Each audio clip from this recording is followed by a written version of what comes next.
So here I got my popcorn sealing patch on, but there's one section that doesn't blend because it looks like the mix was a little too wet, and just came up with a quick solution. Just toss in some of the stuff that's dried that's fallen below into the wet mix that's up top. So it's a quick, easy solution. It's been on for about an hour, maybe an hour and a half, and so all the stuff that fell on the floor has dried. It worked perfect to toss it up there. Just sprinkle it on like salt and pepper.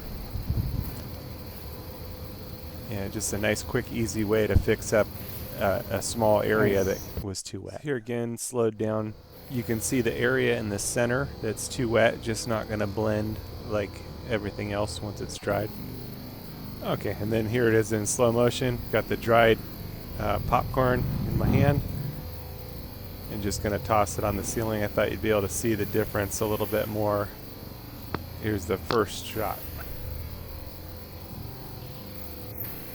So right away, that first one, when I did it, I didn't know if this would work or not, but I was pretty impressed with it. I couldn't, just making stuff up, but it was real. It really worked well.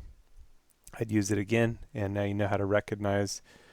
Also, if your mix was too wet, it can do that. It can be kind of watery and just not blend in with the existing popcorn. So this can be just a nice, quick, easy way to make it work out a bit better. There's the second one. Okay, and here's the third one. And I continue to do this a little bit more until I worked it out just right. But here's, so you can recognize a spot where the mix was too watery. It just kind of does that, and this was, I think, a good way to remedy it for the future. Hopefully I'll just get the mix right in the future to begin with, but it's just one of those things that happens, and it's nice to have a solution.